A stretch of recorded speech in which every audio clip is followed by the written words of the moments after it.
पलक काले रंग वाली लड़की थी, जिस वजह से उसके स्कूल में हर कोई उसके काले रंग को लेकर उसे चिढ़ाता था, खासकर उसकी अपनी क्लास के टीचर और बच्चे। पलक, तुम लाइन में सबसे पीछे खड़ी हो जाओ, और टीना सांची, तुम कुछ सुंदर लड़कियां आगे आ जाओ। प्रिंसिपल मैम का ऑर्डर है, हमारे स्कूल के बेस्ट बच्चों का फोटो स्कूल मैगजीन में छपेगा, इसलिए मैं चाहती हूँ मेरी क्लास के बच्चों का फोटो ही मैगजीन में छपे। पर मैम, ये पलक तो बहुत काली है, पूरी फोटो इसी से खराब हो रही है। मैम, ऐसा नहीं हो सकता, हम इस पलक को इस फोटो में से हटा दें। नहीं बच्चों, अगर ऐसा हो सकता तो ये काम सबसे पहले मैं ही कर देती। मैं खुद नहीं चाहती ये काली स्टूडेंट मेरी क्लास में भी रहे। मैम, मैं पानी पीने जाऊं? हाँ जाओ, मेरे सिर पर खड़ी मत रहो, और हो सके तो थोड़ा पानी से मुंह धोकर भी आ जाना, शायद तुम्हारा काला रंग चेहरे से उतर जाए और फोटो थोड़ी अच्छी आ जाए। टीचर की और बच्चों की बातों को सुनकर पलक रोती हुई वॉशरूम की तरफ चली जाती है और वहां जाकर फूट फूट कर रोने लगती है। पलक के माता पिता दोनों नौकरी करते थे और बड़ी मेहनत से पैसे कमाकर उन्होंने पलक का अंग्रेजी मीडियम में एडमिशन करवाया था। इसलिए पलक अपने माता पिता से कभी भी अपना दुख नहीं कहती थी। पलक को दौड़ने का बहुत शौक था। वो रोजाना सुबह स्कूल जाने से पहले दौड़ने का अभ्यास करती थी, पर वो जब भी अपनी टीचर से स्कूल में दौड़ प्रतियोगिता में भाग लेने के लिए कहती थी तो उसकी टीचर उसे साफ मना कर देती थी और बच्चे उस पर हंस देते थे। तू दौड़ेगी? अपनी शक्ल देखी है कभी शीशे में? मैम तुझे कभी भी दौड़ प्रतियोगिता में नहीं लेंगी। आज तक हमेशा से टीना ही विनर रही है और आगे भी रहेगी।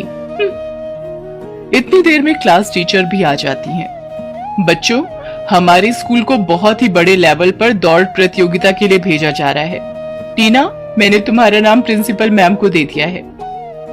ओके मैम, मैं आज से ही प्रैक्टिस शुरू कर देती हूँ। मैम, मैं भी दौड़ प्रतियोगिता में भाग लेना चाहती हूँ। नहीं पलक, मैं तुम्हें इस प्रतियोगिता में नहीं ले सकती। तुम देखने में बिल्कुल भी सुंदर नहीं हो, और अगर मैंने तुम्हें इस प्रतियोगिता में ले लिया और तुम हार गई तो प्रिंसिपल मैम मुझ पर गुस्सा होंगी। पलक रोती हुई घर आती है, पर जैसे ही वो अपनी माँ को सामने देखती है, अपने आंसू पोंछ लेती है और खाना खाने बैठ जाती है। पर उसका मन उदास था, इसलिए पलक अगले दिन स्कूल की छुट्टी ले लेती है। उसे पता था कि वो स्कूल जाएगी तो और बच्चों को प्रतियोगिता में जाता देख उसका मन दुखेगा। अरे पलक बिटिया, आज तू स्कूल नहीं जा रही? नहीं माँ, आज बस थोड़ा सिर में दर्द है, इसलिए घर पर आराम करूंगी। कोई बात नहीं पलक बिटिया, तू तो रोजाना ही स्कूल जाती है, आज छुट्टी कर ले और आराम करना। एक काम करो, आज तुम चले जाओ, मैं पलक के पास ही रुक जाती हूँ। उसे किसी चीज की जरूरत होगी तो बना दूंगी।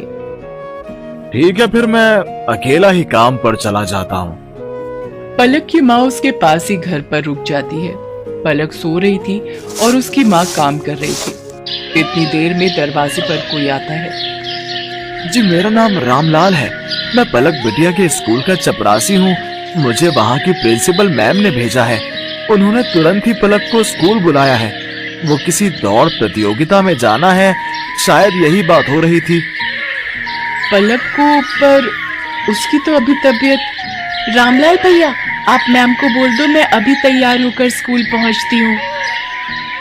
दौड़ प्रतियोगिता का नाम सुनकर मानो पलक के दिमाग में कौन सी फुर्ती आ गई कि वो जल्दी से तैयार होकर स्कूल पहुंच गई। अच्छा, तो तुम पलक हो बेटा, हमें तुम्हारी बहुत जरूरत है और इस स्कूल को भी। टीना जो तुम्हारी क्लास की है वो इस प्रतियोगिता में भाग नहीं ले सकती, उसके पैर में चोट आ गई है, इसलिए डॉक्टर ने उसे दौड़ने के लिए मना किया है। हम चाहते हैं कि तुम अपने स्कूल के लिए इस प्रतियोगिता में हिस्सा लो और जीत कर ही लौटो। मैम, मैं आपसे वादा करती हूँ, मैं इस प्रतियोगिता में जीत कर ही लौटूंगी। पलक, मुझे माफ कर दो बेटा, मैंने एक टीचर होकर भी तुम्हारे साथ कितना गलत व्यवहार किया, पर आज जब हमारी क्लास की और स्कूल की इज्जत का सवाल है तो हमें तुमसे बेहतर दौड़ प्रतियोगिता के लिए कोई बच्चा नजर ही नहीं आया। मैं जानती थी कि तुम रोजाना सुबह दौड़ने का अभ्यास करती हो, इसीलिए मुझे तुम्हारा नाम सबसे पहले याद आया। मेरी शुभकामनाएं तुम्हारे साथ हैं। पलक, देखना तुम इस प्रतियोगिता में जीत कर ही लौटोगी। Thank you ma'am, thank you so much. मैं आपसे वादा करती हूँ मैं इस प्रतियोगिता में जरूर जीतूंगी। पलक की क्लास के सब बच्चे भी उसे शुभकामनाएं देते हैं और पलक पूरे जोश के साथ दौड़ प्रतियोगिता में हिस्सा लेती है और जीत कर लौटती है। उसकी प्रिंसिपल मैम और क्लास टीचर उसे इनाम में ट्रॉफी देकर सम्मानित करती हैं। ट्रॉफी लेकर पलक घर पहुंचती है। प्रतियोगिता जीतने की खुशी पलक के माता पिता उसके चेहरे पर साफ साफ देख रहे थे। उस दिन के बाद से पलक को कभी भी कोई भी उसके काले रंग के लिए नहीं बोलता था, बल्कि सब उसकी बहुत तारीफ करते थे।